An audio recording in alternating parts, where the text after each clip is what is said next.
So welcome everyone. Thank you for joining us today. My name is Patrick Masson. I'm the Executive Director of the Apereo Foundation. And this is another one of our ongoing series of micro conferences, which our guest today actually was instrumental in starting these when she was the board chair here at Apereo. I'll get into that a little more about Anne-Marie in a moment. I'm sure most of you on this call will recognize her.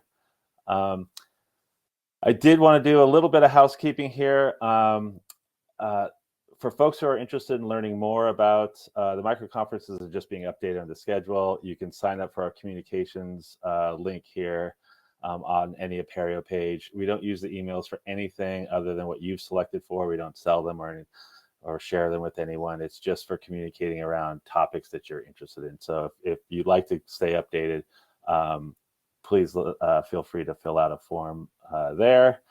The other thing I'd like to highlight is really the success that we've had with the micro conferences.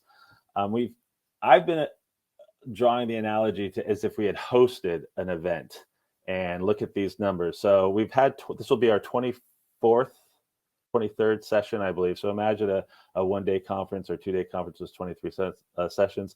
And this is a pretty good representation. I think it's more diverse and reaches more folks than we would probably be able to do with an in-person conference. So I think it's a testament to our the Apereo staff, Jen, who's on the call, Michelle, who also helps out with the communications. And also, all of these events are recorded, like we're doing now, and shared on YouTube. So if you've missed one, and we've had some really interesting speakers and topics, so feel free to review the library of previous sessions, and I hope you find them interesting. And I just want to make you aware of that.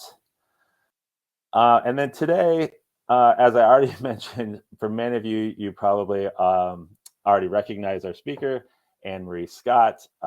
She is currently on the board of the Open Source Initiative. I believe you're also treasurer for that, a CFO for that board as well.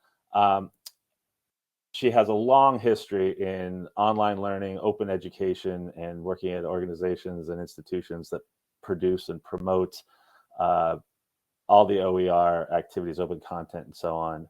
She's worked at Athabasca as deputy provost.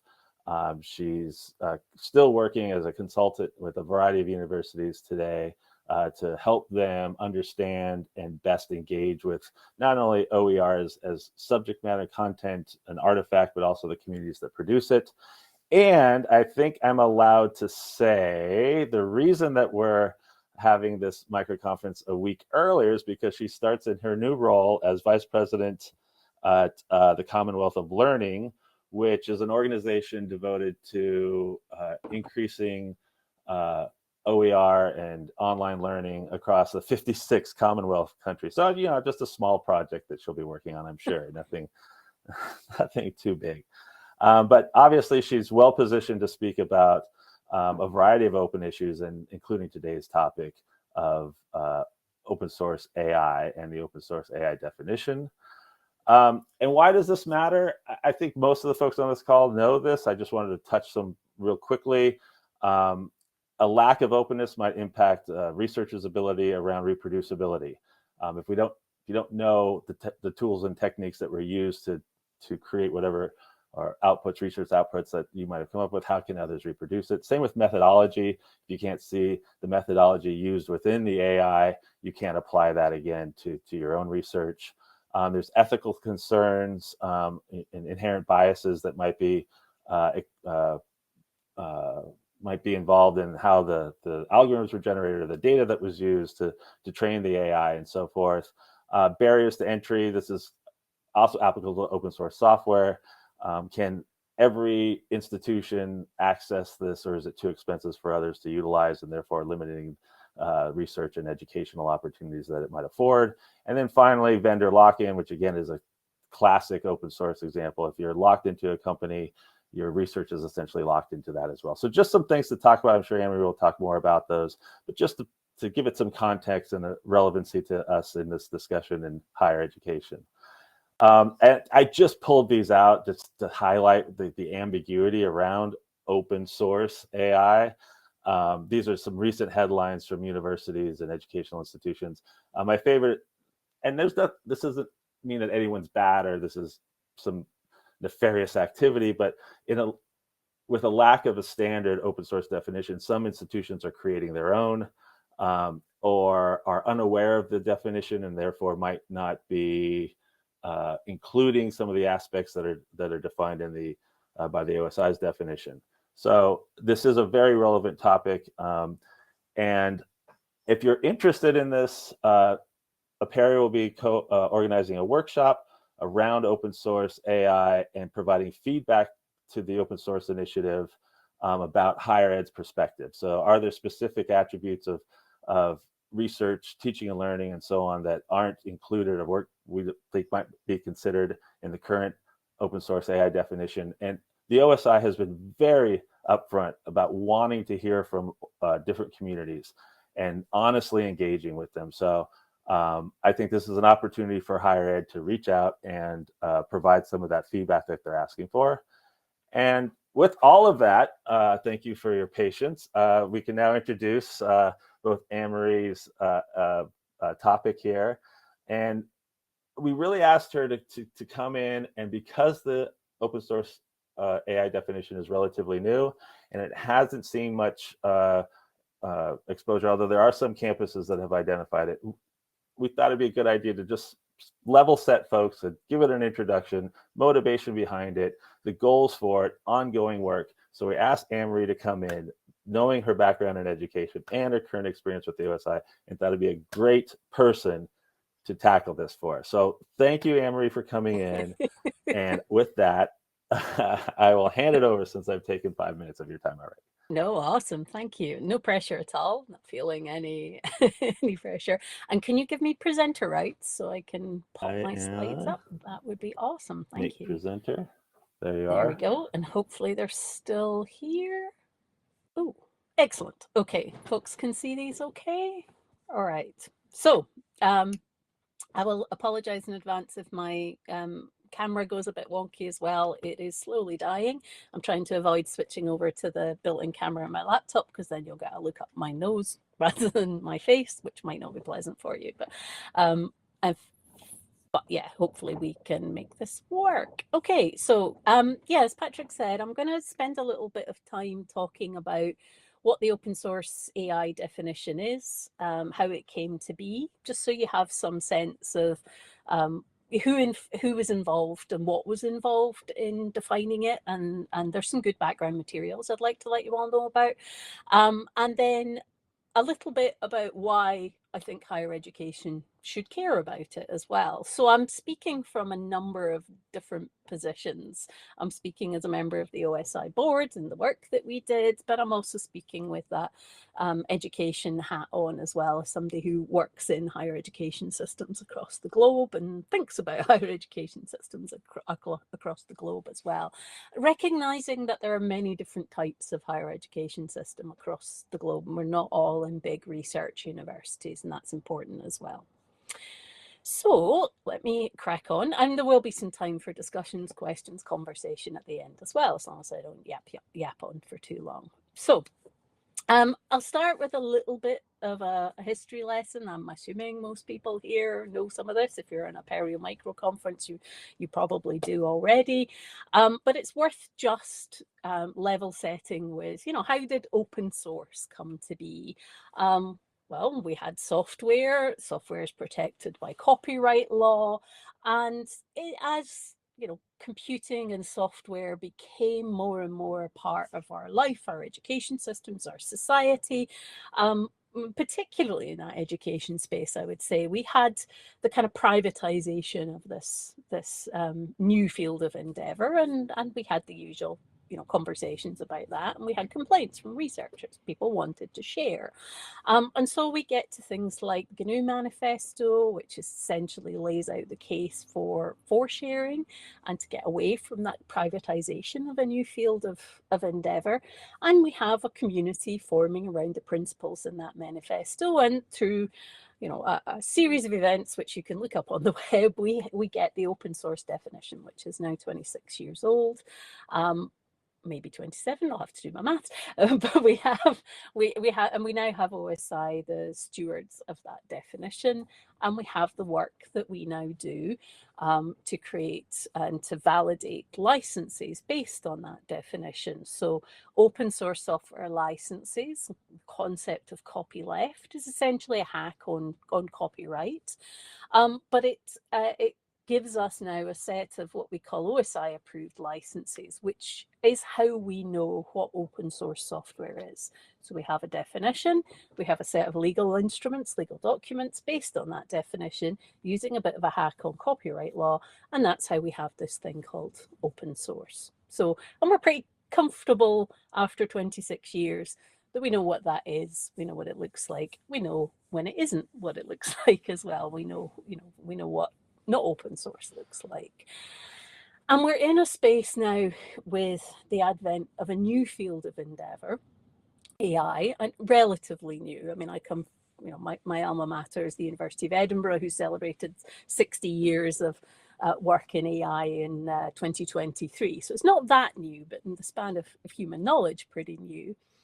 We have AI, and that is much more complicated than simply software. And I don't want to go down too much of a technical rabbit hole. We can have a bit of a conversation at the end if we want to, but the open source definition is not sufficient. So OSI is the steward of the open source definition, though obviously has a stake in this space. And as a neutral third party is also well positioned to do some of this work. So when we started to think about the challenges that AI presents to us, we saw a few different reasons to act. So why did we do this work to create an open source AI definition? The first is that the concept of programming doesn't port easily across to the AI domain. It's not irrelevant, but it's not sufficient either. So we don't really have a clear sense of what the preferred form to modify an AI system would be, or we didn't. We're closer, I think. I don't think we're there yet, but we're closer. So we know what that is for software. We understand, we understand source code, we understand binaries, we understand a lot of the processes. We don't understand this in the AI spaces clearly. So we really need to explore that space. We also know that this opens up a new frontier of open washing as well. We have a lot of people bandying around the term open source, even though the licenses that they include with the artifacts that they distribute contain restrictions, which we wouldn't accept as being open source with the open source software definition, let alone thinking about open source AI. So there's a new, open washing is evergreen, but there's a new frontier of open washing that we need to work with. And then we also have the regulation of the software industry, the regulation of the digital sphere happening around us as well. And we have a government starting to regulate digital products, and they want definitions. They are writing terms like open source AI into legislation without underpinning definitions. And so there's a danger in there, there's a challenge in there, and there's a danger in there that if we don't act, then somebody else will, and we may not like what that somebody else does. In that open washing space, there is, you can see, market advantage at a certain level in defining what open source AI means in government regulation. So we really felt that it was important to act. Now, I will also say that doing this work at the peak of a hype cycle in a massively disruptive space with generative AI particularly has been something of a wild ride. And we are very clear that it's the open source AI definition, version 1.0. We had a long conversation about whether to put a version number on it or not. But the idea that we would get this right out of the gate, I think we all accepted was pretty unlikely, but equally it was important to draw a line in the sand, a marker in the sand at a certain point of time, partially to move some conversations on, but partially also to stake some territory and to counter some of that open washing. So what did we do? Well, some of you may have followed some of the co-design work because that was probably the most visible in 2023, 2024. There was a lot of outreach work, but actually a lot of the work on this started back in 2022, 23. So we started this work with a good grounding in research. There was a set of podcasts created in 2022. And a number of expert panels. And that led to a first report, which really just mapped the territory and helped to lay out the size and shape of the challenge and helped us kind of structure and plan for the next phases of work.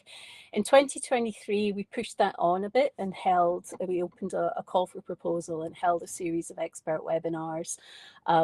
And again, another report came out the back of that. And I'm mentioning all of these things because it's important to acknowledge that we canvassed broadly and widely, because if AI is not as simple as code, then the community involved in AI is not as simple as the existing open source software community. So we're really trying to pull in expertise on AI, but there are civic society elements in here, social economic elements as well. So we tried to speak to a broad base of stakeholders.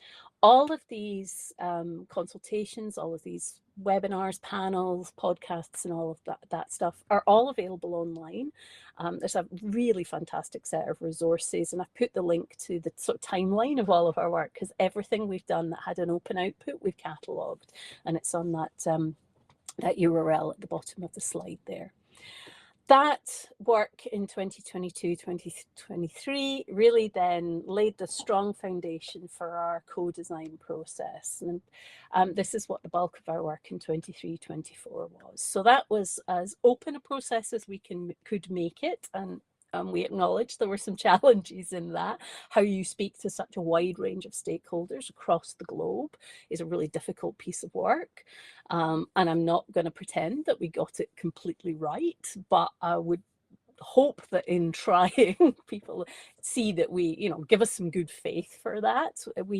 There's a good report on our website, a sort of final write-up report, and it's given us some really good insights into how we do engagement and this kind of collaborative work going forward as well. But there was a genuine desire to speak to, or to continue to speak to, as broad a breadth of stakeholders as we possibly could in as many global locations as we could. So 47 workshops, panels, presentations, 22 online town hall meetings, a whole raft of blog posts, and a really good deep dive white paper into some issues around data governance, which I'll come back to at the end. That took us to version 1.0, which was endorsed in October 2024 at our board meeting. And since that board meeting, we've continued the outreach work, looking to engage with people, collect more endorsements, listen to the concerns that people have about it as well.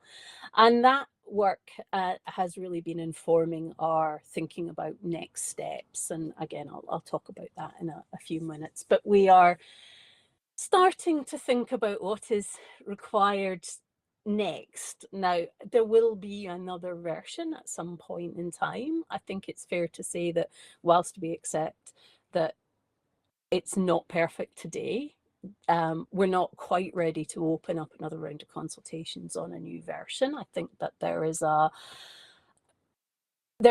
are technical and legal issues that kind of need to shake out. And so a lot of our thinking is about now, how do we play a role in that conversational element, in the education, the bringing different communities together, the kind of reconciling some of the tensions and disagreements, bluntly, that people have, and not just about open source AI, but about AI in general as a field. It's a place of very strong opinion, disruption, and I don't think we can pretend that it's not. This isn't easy work to do because we're doing it in a space that is very disrupted right now. So anyway, I'll talk about that again in a minute, but this is the timeline that we've been working through. The co-design process itself, just to give you a little bit more insight into that.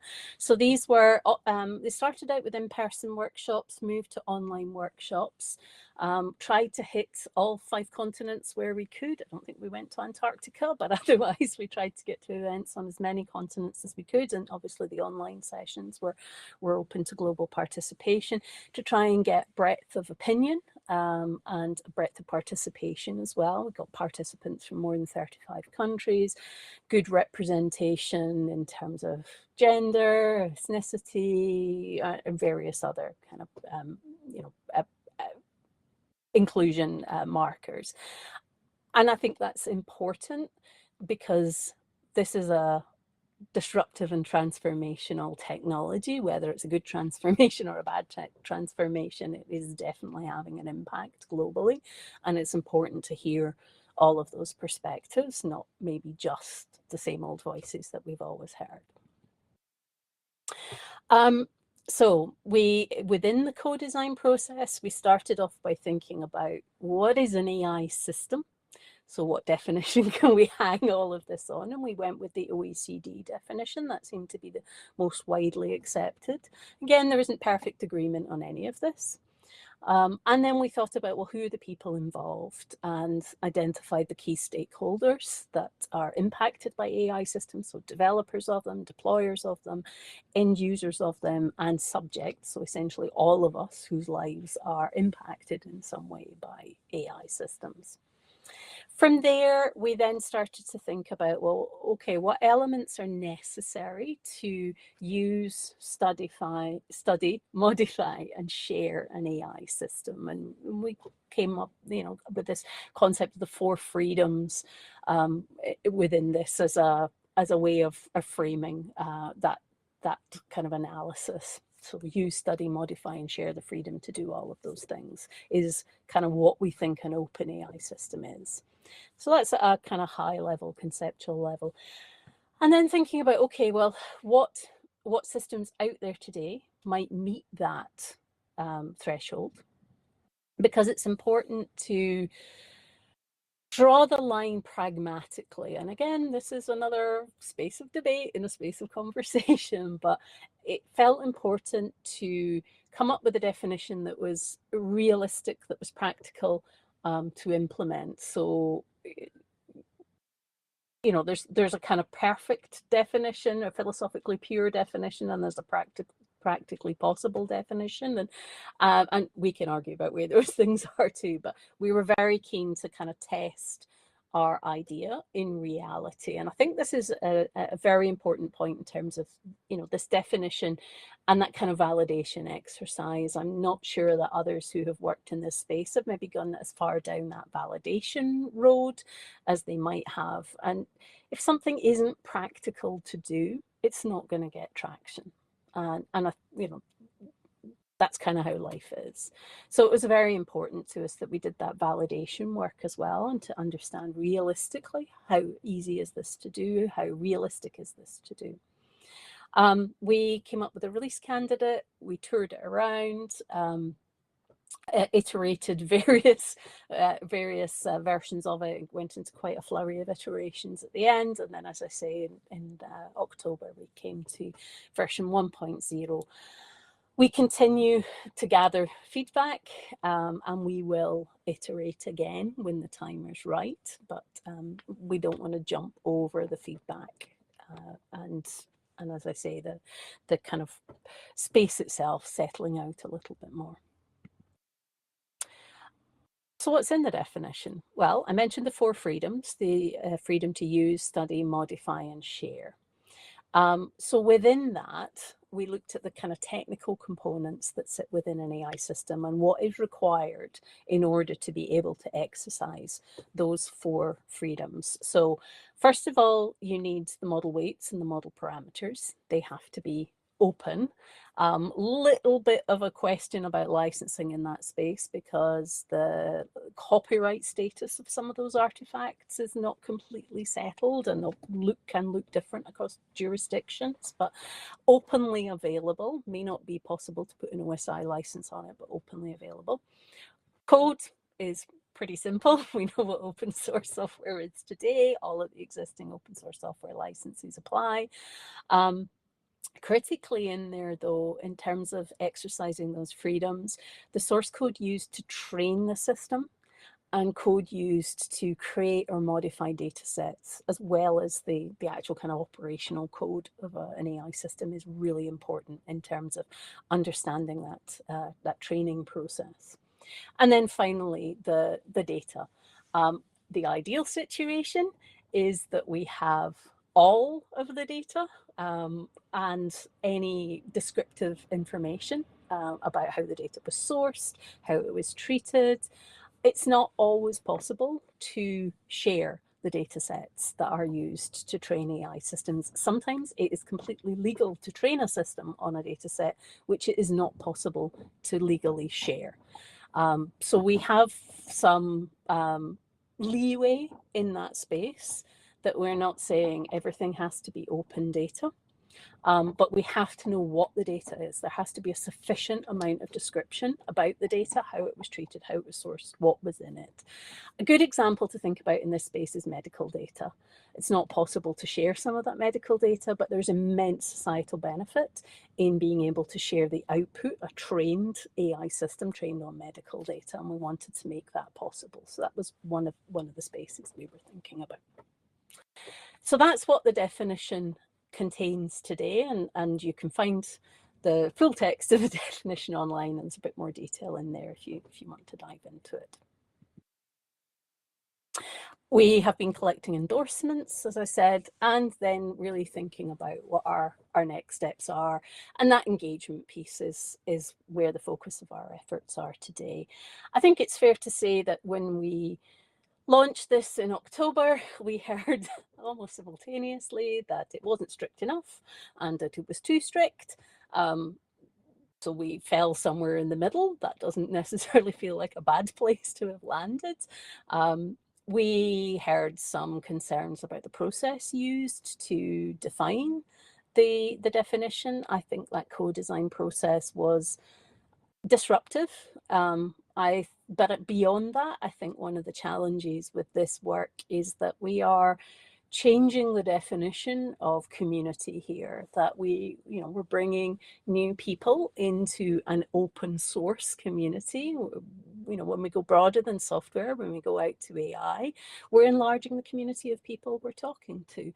And that, there's just some network effects that come with that. Different voices are heard, and it means some voices maybe aren't heard in the same way as they used to be, and that's destabilizing. So I think we have to recognize that this isn't just about documents, this is about people, and this is about formation of a new community, and that is a process that takes time.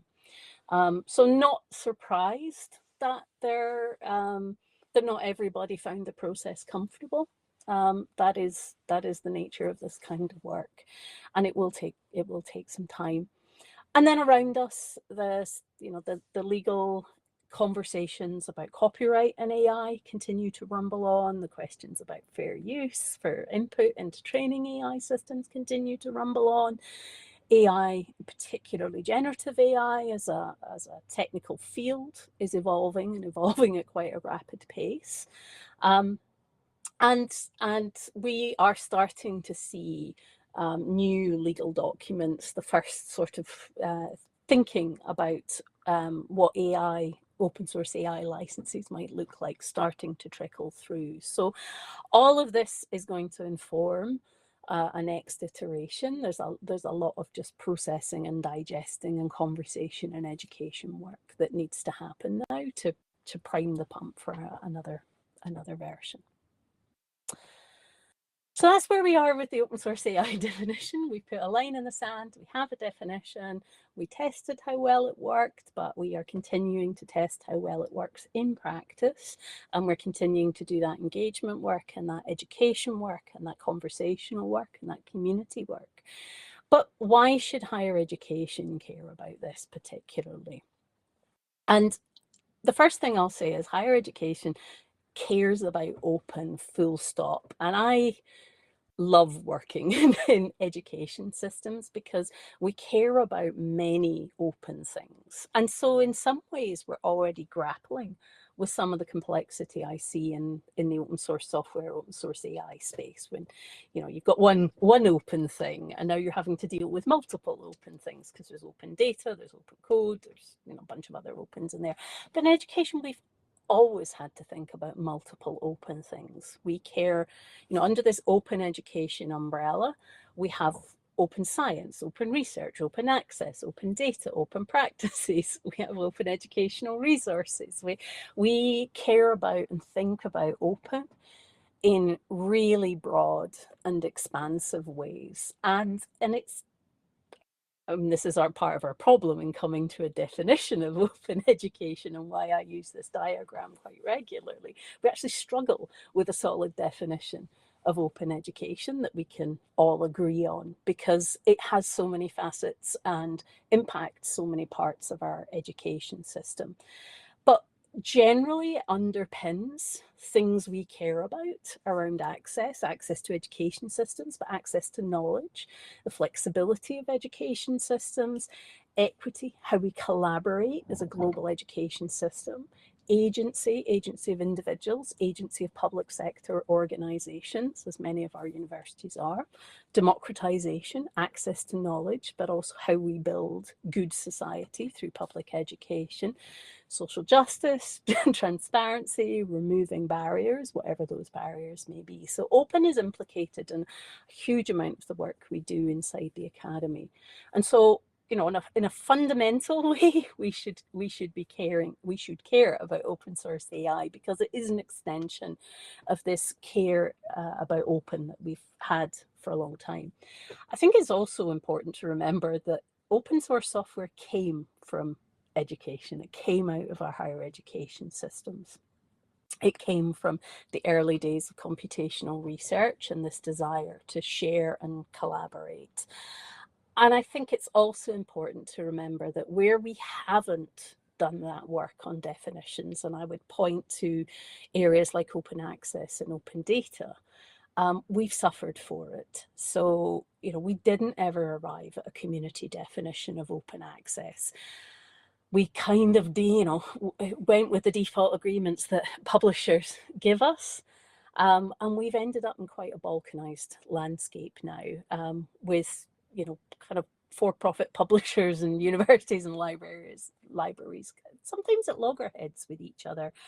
And we have all these flavors of open access now: diamond open access, gold open access, green open access, and we've got fundamentally a lack of clarity and consensus there, and it causes us pain. In the open data space, I think we have the same. Creative Commons have done excellent work in this space, but we really haven't got a settled definition of open data. And I think some of the recent work that's been done by Indigenous communities looking at AI as well should make us think again about concepts of open data and ownership in that space too. So we really have some gaps where, by not doing this definitional work, we've caused ourselves pain. So fundamentally, I think the open source AI work is important in terms of not causing ourselves future pain. We really want to think about what is that definition of open source AI, what are the legal frameworks that underpin it, because it's going to underpin huge amounts of our work, huge amounts of what we do in our institutions, both in our research and in our operations. It's contentious and challenging work, but as universities, this is what we do. We do contentious and challenging work. We disagree with each other. We push forward frontiers of knowledge. This is actually something we are incredibly well placed to do. This is our superpower, and that's another reason why I think education institutions need to be in this conversation. beyond the knowledge and expertise we bring, we know how to do this kind of work as well. The other thing I'll just flag here is that open source software, obviously coming out of higher education, now 26 something years later, has led to a frictionless and permissionless sharing ecosystem, which is innovation ecosystem, which is valued in trillions of dollars globally. So I think Harvard Business School put a figure of 8.8 trillion annually on the benefit, the economic benefit of open source software, because it allows rapid innovation. It allows companies to create product, bring product to market incredibly quickly. So for those of us who work in and around research universities, this is also important, that economic benefit of the work that we do. We want to make sure that those benefits are maximized as far as possible. Okay, I'm seeing here for definitions in the chat there. Yes, we do need clarity in this space. As a practical example, this is one I used in a talk with UNESCO last year, just in this little OER space, because it's a space I think about quite a lot. You know, we care about the impact of generative AI on OER. And we think about OER and potentially open source AI systems, whatever that means, as having the potential to be digital public goods. But we have to start thinking, what are the layers below that? So you can't have an open source AI system without having some sort of license underneath that says what an open source AI system and grants all the right legal permissions and freedoms and so on. And so underneath that, we need this open source AI definition. So, you know, I talk about this with my colleagues in the OER space because the definition seems a very long way away from the pointy end of the triangle, the thing they care about, which is, you know, creating high quality resources to widen access and participation in education, but actually it's foundational. You can't build all these other layers to get to what you want to achieve with OER and the potential in the generative AI space if you don't take care of this bottom layer. And if that bottom layer is not right, then you're going to have a problem at the top of that pyramid as well. So again, it might seem very distant to what you think about, but hopefully hopefully you can see that it's fundamental and it's underpinning, and we need those solid foundations to build upon. I shared also in advance of this session a little article that I wrote as part of a Hewlett-funded series of blog posts. There are other articles in that series. I would encourage you to go and read them all because they're all excellent. But in that article, I also talked about the possibility of a generative AI commons at this point in time. So how do we shift our education systems from being consumers of AI systems to being innovators and creators of AI systems? We don't simply want to be passive consumers. And the reality is that our education systems are places of incredibly mixed resources, and unfortunately around the world at this moment in time, they are not necessarily as well funded as we might want them to be in a number of jurisdictions. I work between the UK and Canada, and both of those jurisdictions are howling in pain right now with some of the funding challenges in education. So the only way I think that we can innovate in our own interests and build out some of the kinds of AI systems that we might want to see, particularly in areas that aren't commercially profitable to build in, is to share, is to collaborate. And with the kind of costs and access to computational resources that are required for AI systems, I think the requirement to share and collaborate is only larger, not smaller. And so open source AI, the concept of open source AI, but those legal documents that might flow from a definition are the mechanism for collaboration. They're how we can share and build and hold in common ownership systems that we might want for ourselves.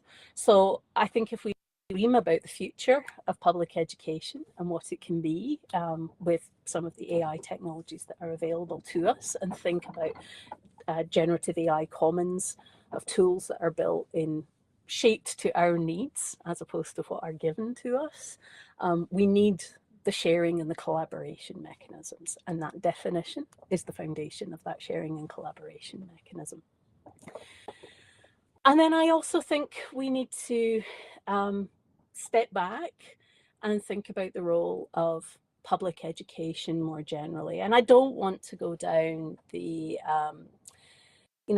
commercial advantage of one institution versus another having an AI-enabled whatnot. I have no interest in that league table view of public education. I get that it exists. I know why it exists. It's a weirdly Anglophone thing, I would say as well. But more generally, our public education systems are incredible generators of value. I mentioned that 8.8 trillion figure. Well, open source software came from education. Many, many innovations come from the public sector. And this is a quote from Mariana Mazzucato.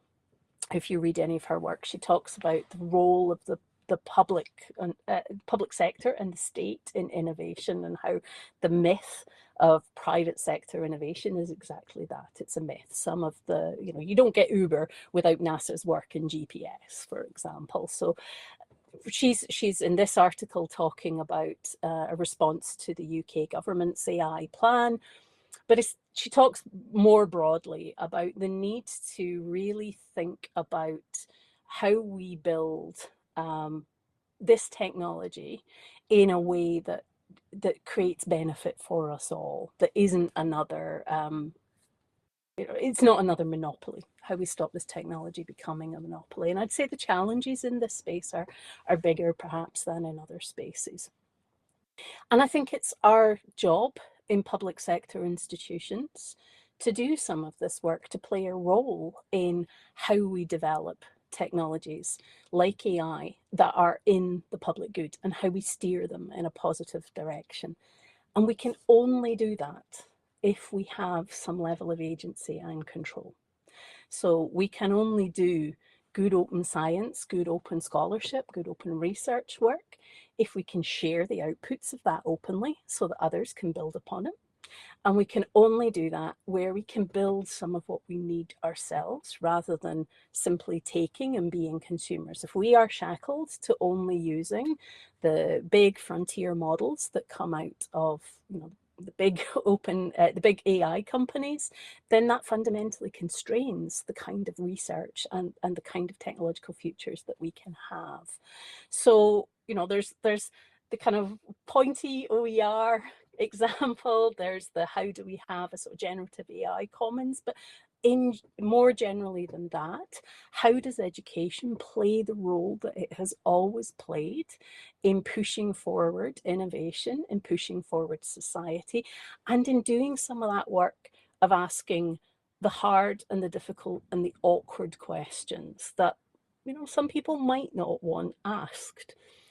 We can only do that if we have agency, if we have the ability to use, to share, to study, to modify, to have this frictionless, permissionless ecosystem. This is for me what education systems are. It's that we're knowledge workers, and the open source AI definition gives us a way to have that freedom with knowledge about open source AI. It's a little bit of me on a soapbox, but I think that, there's very specific pointed reasons for wanting this, but there is a bigger philosophical reason that I think is at the heart of what we are as an education system, that mean we should care. And sometimes I think we lose sight of some of that in, just the day-to-day work that we do and the pressures that brings. So with that, I'm going to get off my soapbox and I'll just end by giving you a couple of pointers of what you can do if you want to follow this conversation and get involved. The first is to highlight one of the reports that we created, a white paper that we created during the co-design process. And it was a paper on data governance in open source AI. It was a big workshop with lots of experts, but co-produced by ourselves and Open Future. That's available on the website. please go read it. It's a really excellent, excellent white paper. Gets to the heart of some of the difficulties around data, particularly in this space. And then following on from that, we've got a call for papers open right now. I think it closes on June 28th. In this same space of data governance. Really, the white paper lays the territory out, and we want to go deeper, another deep dive into this.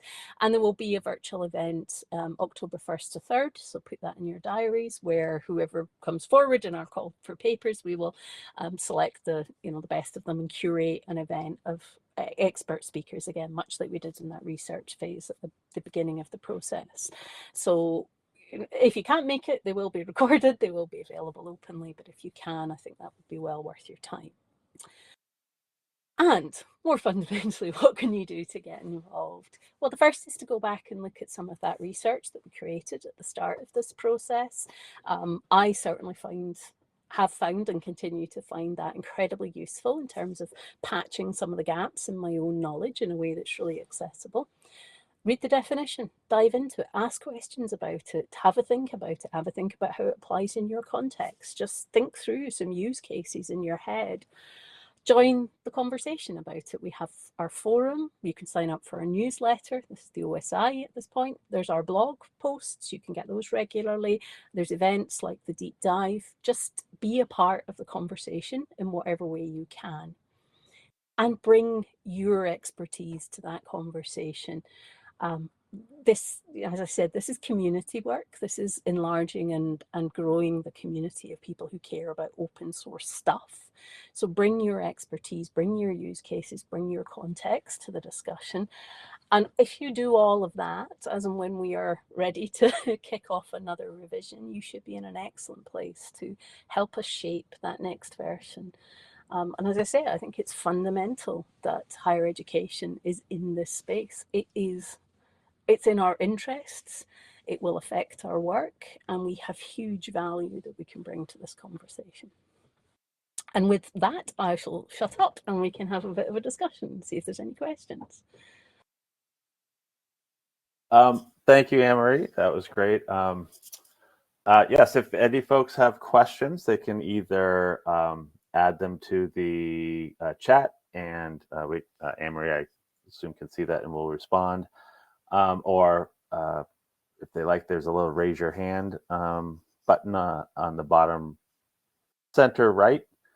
Feel free to click that, and if you'd like to speak. And while folks might be writing or something, I guess, Anne-Marie, if I could start off the questions with just very practical question. How is the definition being applied? So the link that Doug shared had an interesting graph, and as you scroll over the different licenses, or sorry, the different projects or AI tools, it had a little tick boxes of where compliance was met according to the criteria there. I noticed that the OSI open source licenses was one of the criteria for the code. But if I were writing or creating a project that had some AI component that I was creating myself, do I say that this is OSAID compliant? Is there actually a license? Is it a stamp of approval, of alignment, of how does that work? How do folks who might be interested in assessing the openness of a particular tool understand where it falls in this definition? That is such an excellent question. Not an easy one to answer either. So thank you. So the first thing is, I mean, the question of certification is one that we've discussed quite a lot. I don't think that OSI are interested in getting into the certification game, particularly. That's not to say it isn't going to be needed at some point in time. So this is a conversation that continues to go backwards and forwards. I think fundamentally, though, it's a little premature in that I think this is me speaking at this point. I think there's a few iterations of the definition still to go before it's gone through enough revision, enough been put through its paces enough time. So I'd say at this point, the concept of an OSI approved license like we have for software is a bit premature. So look at the definition, and there is good detail in the definition of what's required to meet the definition, and look at how close you are, or how close the system you're looking at is. I mean, there's practical issues in here around, because we're not talking about one license anymore often. You know, when you look at an AI system, if you look at a code repository, you're often scrabbling through multiple folders, multiple directories, looking at a number of different licenses applied to different artifacts. As I mentioned earlier, the copyright status of things that are generated by the AI training system is not settled. So can you put an OSI approved license on model weights and parameters? There's a bit of a debate in there. So all of that needs to settle out before I think we can get anywhere close to anybody rubber stamping something. I think we need more putting the definition through its paces in practice. And the components that are in the definition that we think are important as the technology itself changes, I think we see the potential for some of those also to change. So how important various aspects of the training pipeline are, for example, is shifting underneath us. That's why that data governance conversation is such a critical conversation. I think just the technology that we're working with is not settled as a field of art at this point in time as well. So that's a pretty unsatisfactory answer. I mean, there's this sort of debate about, is the definition too premature or too late? You know, governments are seeking to regulate, and that pushes the timeline. That did push the timeline that we were working to, but the technology is also changing, and the state of the art is changing, and that's moving things as well. So today, your best bet is just to take the definition, do that hard work of combing through whatever you have given to you as an AI system, or whatever you are working with my system, and see how close you are. Try put a tick in all of those checkboxes, and I think that is part of what will drive out what validation and certification look like as a more robust process over time.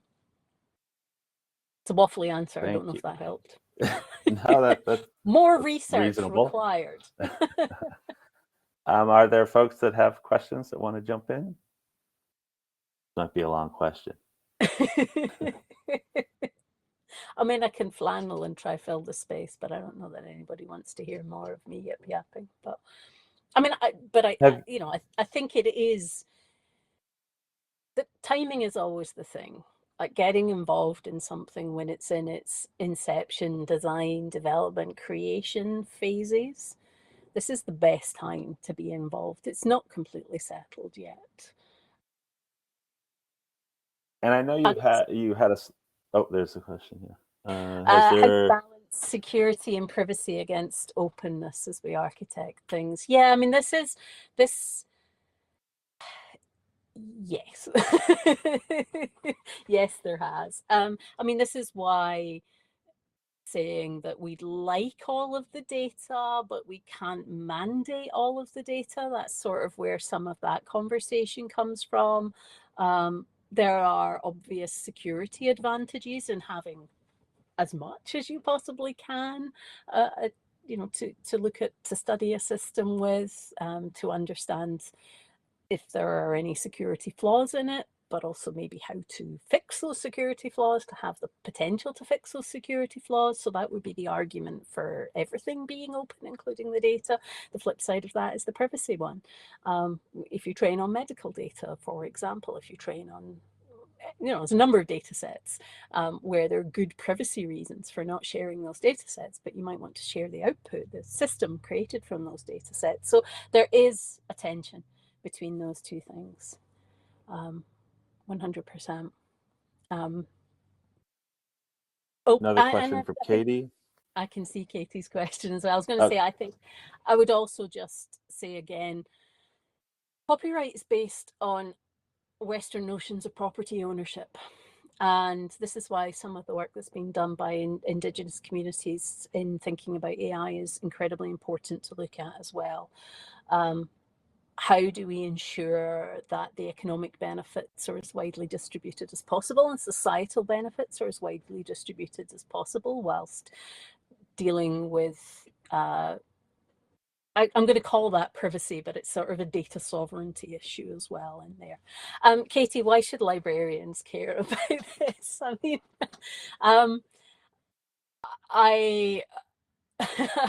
I'm trying to think of a short answer for this. I mean, many librarians and universities are involved in the OER space. Librarians are very often the source of advice and guidance in institutions on copyright and licensing, full stop. You'll find librarians heavily involved in OER content, obviously. And this is one of the spaces in education that's most heavily disrupted by generative AI right now. The copyright status of what goes into generative AI systems, the copyright status of what comes out of them, even just basic understanding of that. Even though that space may be changing quite rapidly, I think it's the superpower librarians have always brought into the academy, one of the many superpowers librarians bring into the academy. And I think it's important that librarians right now continue to be that trusted source of advice and guidance and support. It is fundamentally disrupting the publishing industry. And the blog article I shared, or that was shared in advance of this, many publishers have done deals with AI companies. So we in the academy might feel deeply uncomfortable about our scholarship being used inside these systems, but the publishers we published with, Taylor and Francis or whoever, have done deals. And they're doing deals not just to ensure that their content is in these systems or that they get some economic compensation for that, but when you read into some of the press releases, they're doing deals to get preferential access to the technology for product development.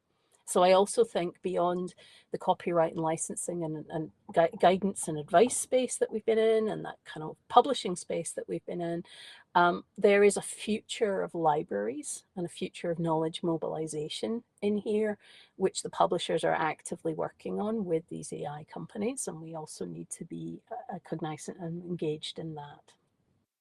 How will the authenticity and correctness been governed for in the training data sets? That is where having clear information about not just what data was used, but how it was used is so important. And why having the code that's used for the training pipelines is important.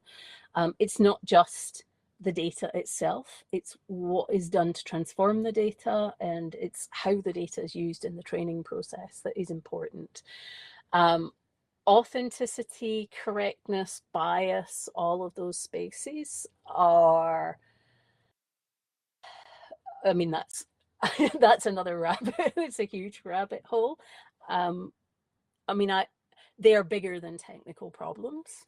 They are societal problems, and AI is a mirror of those societal problems as well. So I also want to be wary of overstating how much a definition or open can deal with some of that complexity. I think we always have to remember that all of our technological systems are a reflection of our society as a whole. And yes, so it looks like Rosalind has a comment to add, and maybe one more question that Glenda is writing, and then we're at the top of the hour. So, there's Glenda, or maybe it's a comment.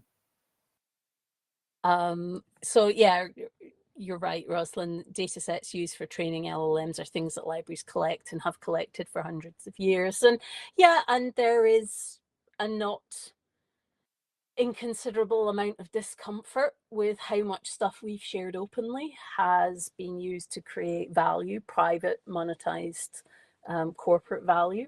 Right now, I think it's interesting that Creative Commons have published some blog posts recently talking about the social contract of sharing, not just the legal contract in sharing, because I think this is a space in which some of us feel some social contracts have been violated, and there's nothing legally was done wrong, but something that doesn't feel good has happened. And that's part of this disruption as well. And yes, Glenda, thank you very much. We do need to keep having these conversations across the Opens. I was actually at the UNESCO Dubai declaration meeting in Dubai, and I did a webinar for them in Open Education Week, and hopefully we'll be back with UNESCO in Paris later this year as well to continue these conversations. Because yes, open data, open policy, open government, open source software, OER, they were all in the mix, and that Dubai declaration is well worth reading as well. Well, on that, hopefully.